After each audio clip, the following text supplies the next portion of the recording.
on va analyser ce circuit, chercher tous les courants et les potentiels de ce circuit. Sachant qu'on a une source de tension indépendante ici, VA, et une autre source de tension, mais cette fois-ci, c'est une source de tension dépendante. En quoi consiste-t-il?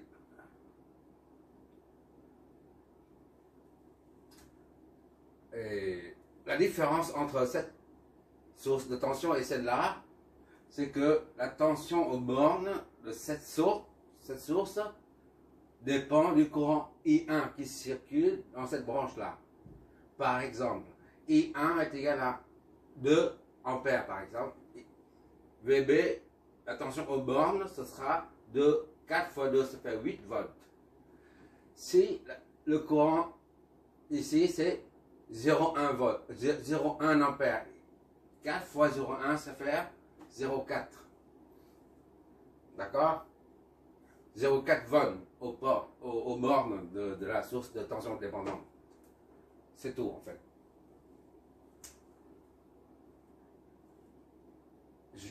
J'ai décidé de faire cet exhaust pour varier les sources de courant et de tension dépendantes et indépendantes. Maintenant, on va analyser ça pour trouver les courants et les potentiels. D'accord? Comme d'habitude,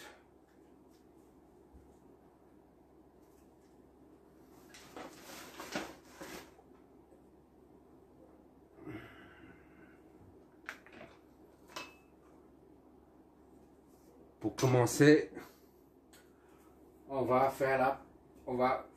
première étape consiste à faire la préparation du circuit à l'analyse. On y va. On va noter les points d'intersection et les points de connexion.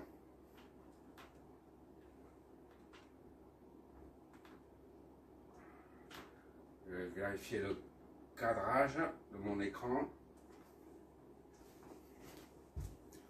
Ok, c'est bon.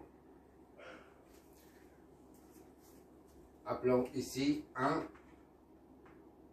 ici 2 et ici 3. Et évidemment, le point le plus bas, on le baptise 0. Voilà. Donc ici, c'est 0. C'est le même point puisque c'est relié ensemble. 0. Voilà. Ici, c'est 1. Pareil, d'accord? Ici, c'est le même point. 1. D'accord? Bon, maintenant, il faut noter les potentiels. Ça, c'est 1, 1, 1, 1. On est V1.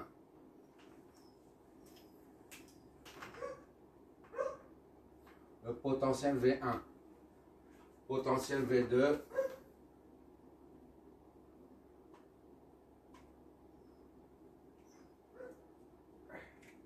Et là, le potentiel V3. Ici, évidemment, c'est le potentiel V0. On met un seul pour alléger le schéma. V0. L'étape suivante consiste à fixer un point de référence de 0 volt pour le calcul. Ici, c'est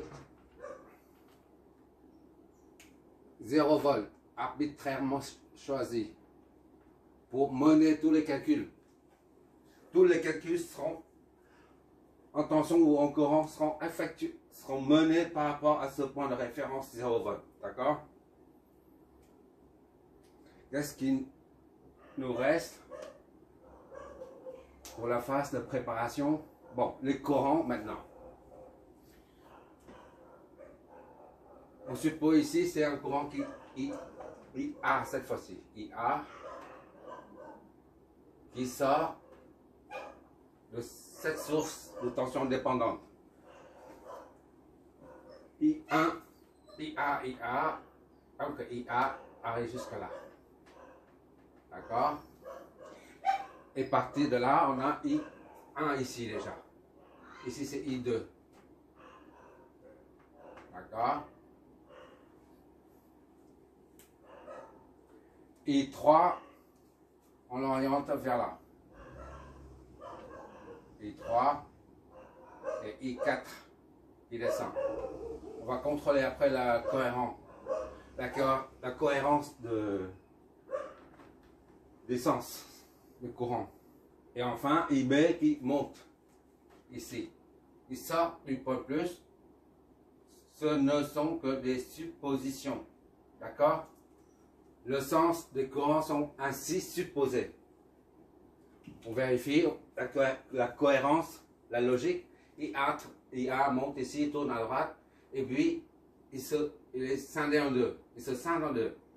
Donc, il n'y a pas de bouchon, il n'y a pas d'embouteillage à ce niveau. C'est fluide. D'accord?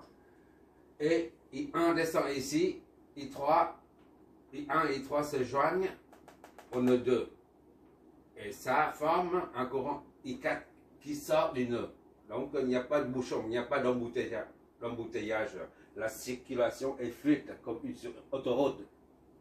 Ici, I2 qui descend, d'accord?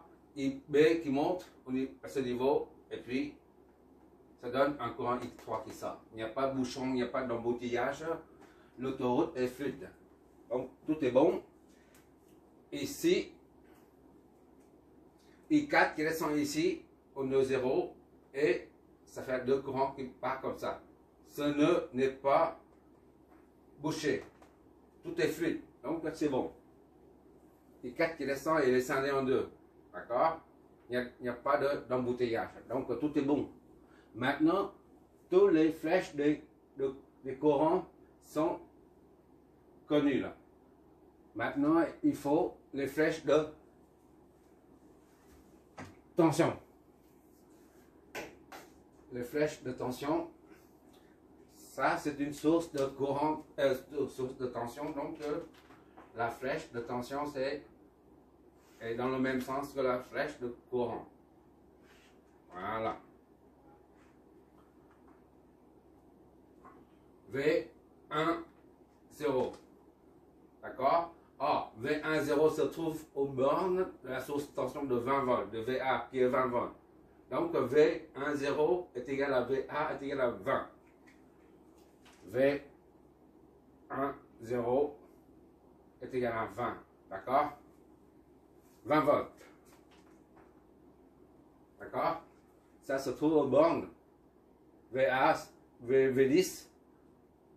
V10 se trouve aux bornes de la source de tension de 20 volts. Or, 20 volts se trouve et la tension aux bornes de la source indépendante. Donc, V10, c'est la même chose que V2. Donc, c'est 20 volts. Pour la source, ici, là, on peut mettre ou ne pas mettre, c'est pas grave. V, source de tension, V3, 0. La flèche, là, V30. Ici, c'est un récepteur. Les deux flèches s'opposent. V1, 2, V12. Ici, I2 qui va là et il descend. Voilà. Ici, c'est un récepteur. Les deux flèches s'opposent. D'accord? V1, 13. OK, d'accord. Et ici, c'est un récepteur. Les deux flèches s'opposent. V2, 0. V20. Et enfin, celui-là, c'est un récepteur. Les deux flèches s'opposent. V3, 2. Ça fait V32. Je crois que c'est terminé. Mais la phase de préparation du circuit à l'analyse est terminée. Maintenant, on passe à l'étape suivante. qui consiste à poser les équations électriques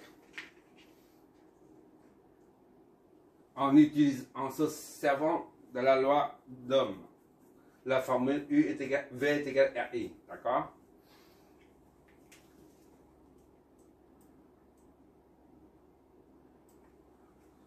On va partir de V, celui-là, 1. Sachant que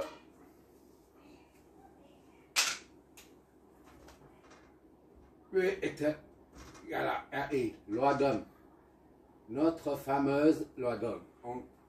On ne cherche pas le midi 14h, on applique ça à chaque récepteur, d'accord? On n'a pas de temps.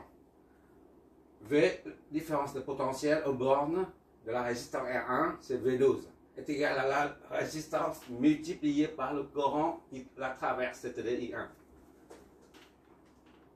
I1. V12 est égal à R1 fois I1. Or, V12 est égal à V1 moins V2 est égal à R1 I1, d'accord? Soit I1 est égal à V1 moins V2 sur R2, R1. D'accord? Or, R1 c'est 10. Donc, I1 est égal à V1 moins V2 sur 10. C'est notre première équation. D'accord?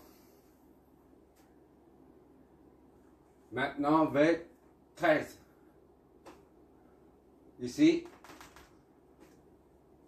V13, attention, la différence de potentiel V13 est égale à la valeur de la résistance, c'est R2 fois le courant qui la traverse, I2.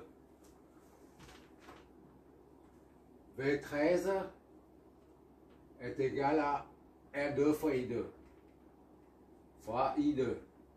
Or, V13 est égal à V1 moins V3 est égal à R2 fois I2. D'accord? Soit I2 est égal à V1 moins V3 divisé par R2.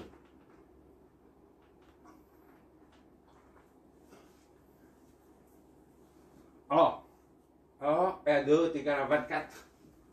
On obtient donc I2 est égal à V1 moins V3 sur 24. Notre deuxième équation. D'accord?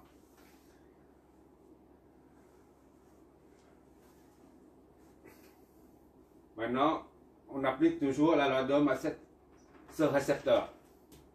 La différence de potentiel au bord de la résistance R3 est égale à R3 multiplié par le courant qui l'a traversé I3. V33 est égal à R3 fois I3.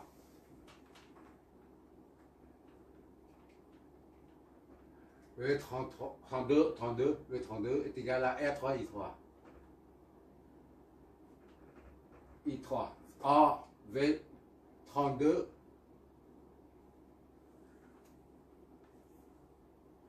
est égal à V3 moins V2 fois R3 I3,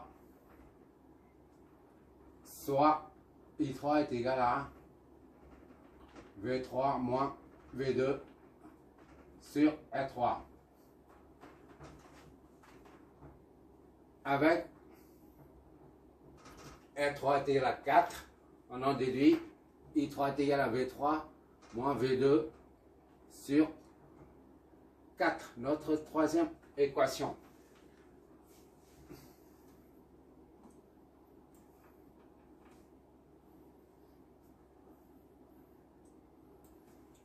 Qu'est-ce qu'il nous reste? Il reste cet élément. On applique la différence de potentiel aux bornes de ce récepteur, c'est V20, est égal à la résistance fois le courant qui la traverse. Donc V20 est égal à R4 fois I4. V20 est égal à R4 fois I4. Or, V20 est égal à V2 moins V0 est égal à R4 fois I4. Soit I4 est égal à V2 moins V0 sur R4 avec V0 est égal à 0 et R4 est égal à 12. On a I4 est égal à V2 moins 0 sur 12. D'accord? Soit I4 est égal à V2 sur 12. Notre quatrième équation. D'accord?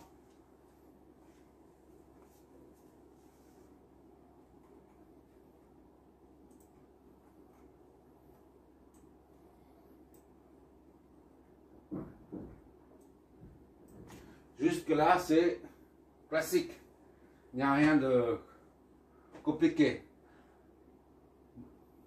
L'objectif est de trouver le potentiel au point 1, 2, 3. Et 0, c'est connu. Il faut trouver les trois potentiels V1, V2, V1, V2 et V3. Et à partir de là, on en déduit les courants.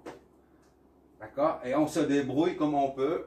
Soit on se sert de la d'Ohm plus la loi des nœuds, ou alors de la loi d'Ohm plus la loi des mailles. Pour l'instant, on a utilisé la loi d'Ohm.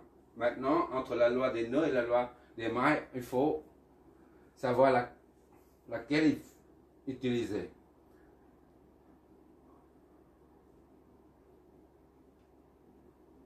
D'accord?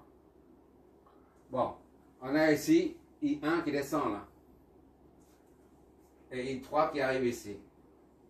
Les deux donnent naissance à I4. Voilà, c'est la loi des nœuds. On voit toujours. D'accord, on voit une dernière ligne. Loi des nœuds. Des nœuds nous donne I1 plus I3 plus I3 est égal à I4. D'accord? Soit I1 plus I3 moins I4 est égal à 0.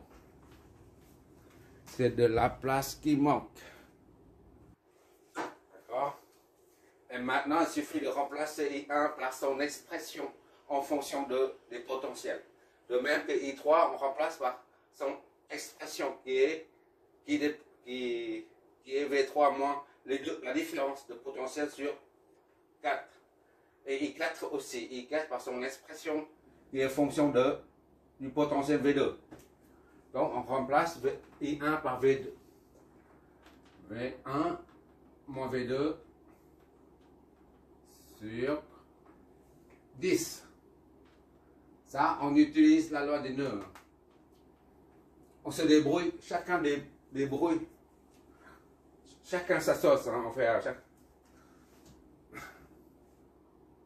I3, c'est V2 moins V2, V3 moins V2, plus V3 moins V2 sur I3, V3 moins V2 sur 4.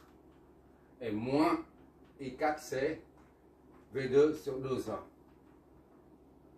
Sur 12, voilà. D'accord? V1 moins V2 sur 10, V3 moins V2 sur 4 et moins V2 sur 12. On voit toujours, j'espère. Ok, c'est faux. Ok, c'est bon. Maintenant, on va réarranger tout ça. Qu'est-ce que ça nous donne? Le dénominateur commun, c'est combien? Bon.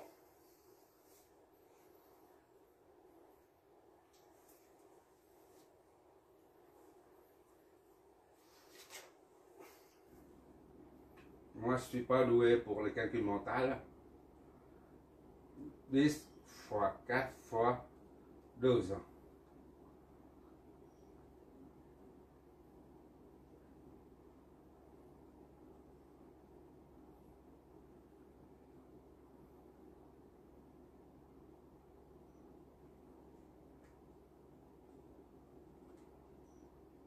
Hmm.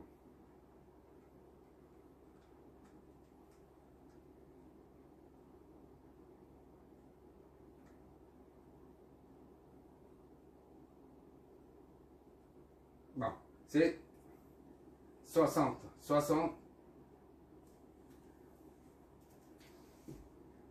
60 divisé par ça donne 6.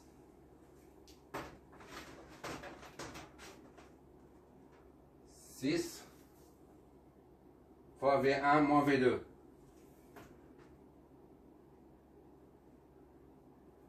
D'accord?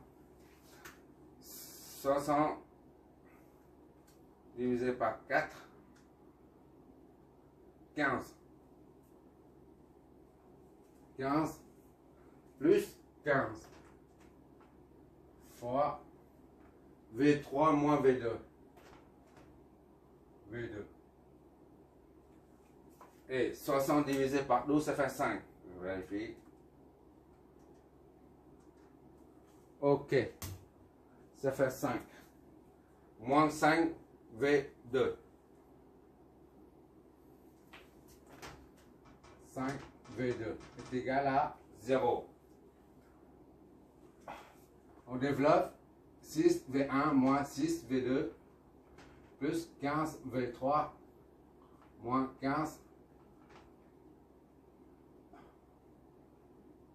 V2 plus moins 5 V2 est égal à 0.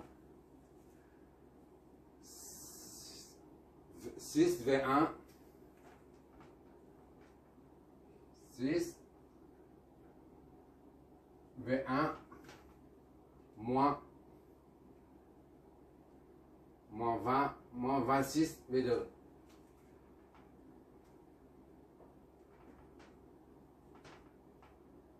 plus 15 V3 est égal à 0.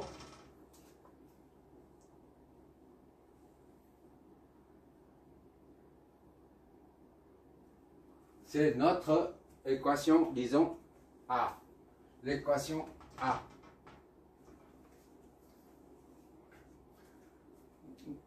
Notre première équation contenant les potentiels à trouver. V1, V2, V3. V1, V2, V3. Voilà. Il nous faut deux autres. D'accord?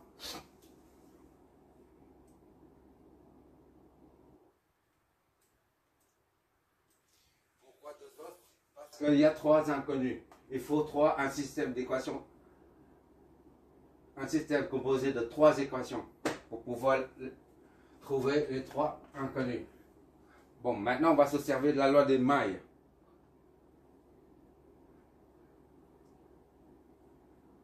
On va se servir on va parcourir cette maille-là. 10 en suivant, 10, moins 12 et moins 20. D'accord? Loi des mailles. Des mailles. On part du point O, du point 0, on suit la flèche de tension jusque là. Ici, c'est la même chose que là. Et on redescend ici en suivant la flèche de tension, mais dans le sens opposé. On met un signe moins. Ici, on suit dans le sens de la flèche, on met un signe plus, donc on met rien du tout. Ici, en descendant dans le sens contraire de la flèche de tension, on met un signe moins V12. Et on descend jusqu'à 0 pour retourner au point de départ. En descendant, on suit la direction de V2 dans le sens inverse de la flèche, on met moins V20. D'accord? Partant de 0, jusque là, c'est V10 plus V10. V10, d'accord? Plus V10, on met V10. Et à partir de 1, on redescend ici, moins V12, parce que c'est dans le sens opposé, moins V12. Et on continue pour arriver au point de départ, 0. On descend dans le sens opposé de V2, donc on met un signe moins V20. Et ainsi bouclé, la maille est fermée. La totalité des tensions forme une résultante nulle, c'est-à-dire l'ensemble des vecteurs de tension donne un vecteur nul, c'est-à-dire 0. Le module d'un vecteur, c'est ça, est nul. À titre d'information seulement.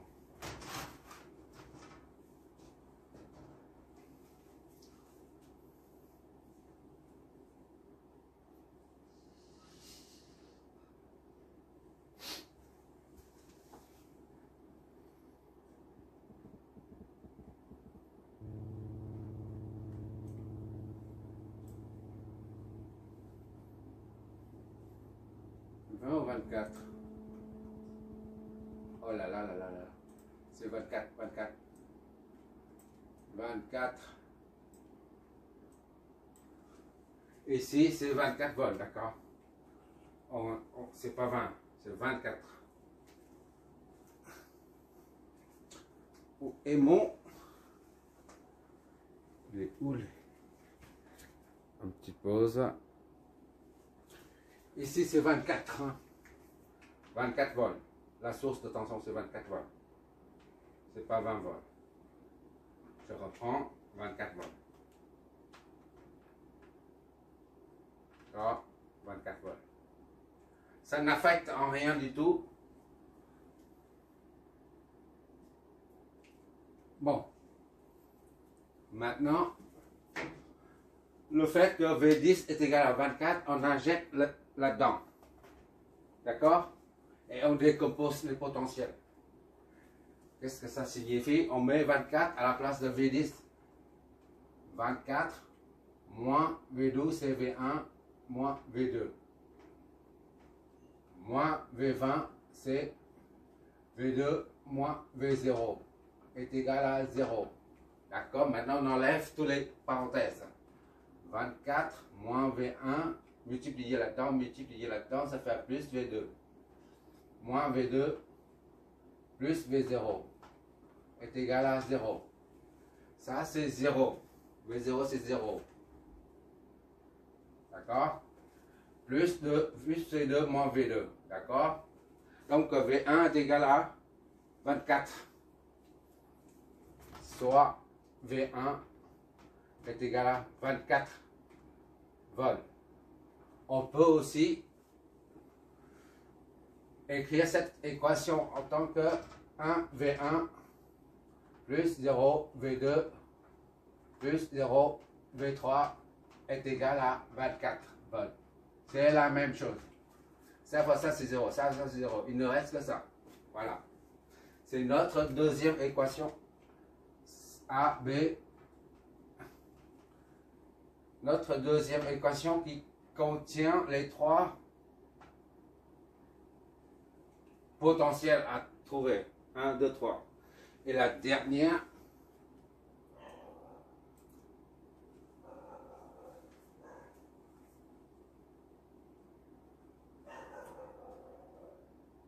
on va réutiliser la loi des mailles en partant cette maille-là. 20, le vecteur 20, ici vecteur 12, et après on redescend vecteur 13, et on redescend ici pour revenir au point 0.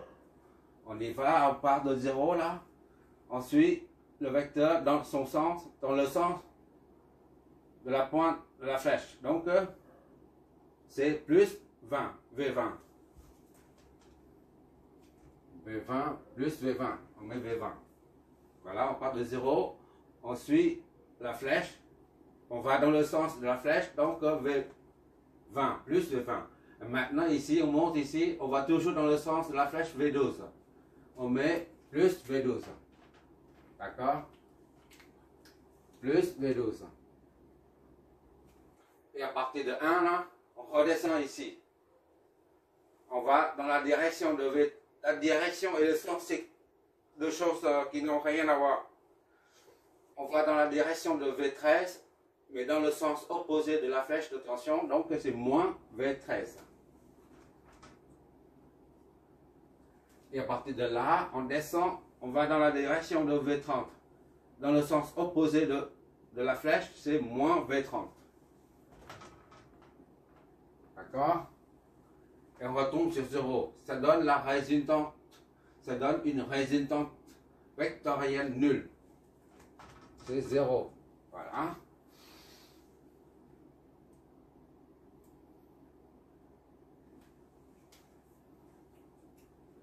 Or, on voit que ici V30 correspond à la tension aux bornes de la source de tension dépendante. C'est-à-dire V30 est égal à VB, là, cette source de tension dépendante. Or, VB est égal à 4I1. On remplace là-dedans. D'accord?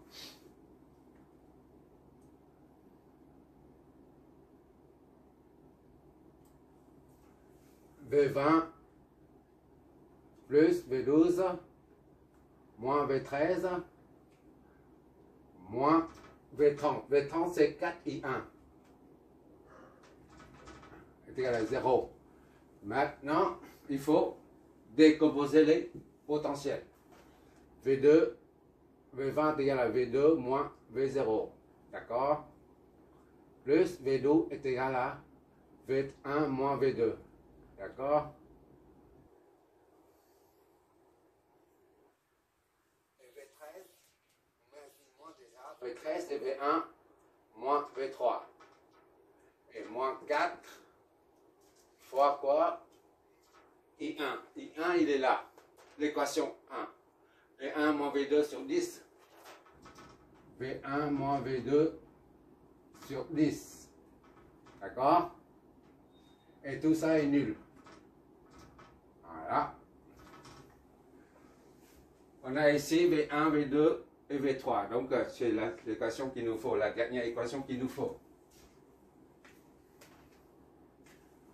On va développer, on va enlever tous les parenthèses.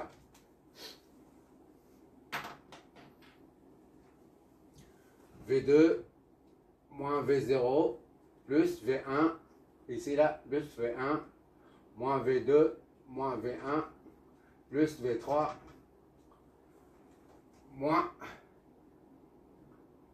4V1 sur 10, d'accord, plus 4V2 sur 10 est égal à 0, d'accord. Donc, ça et ça simplifie V1 et V1, d'accord. V2 simplifie et V2. Donc, ce qui nous donne 2. On passe de l'autre côté, disons, ça fait 2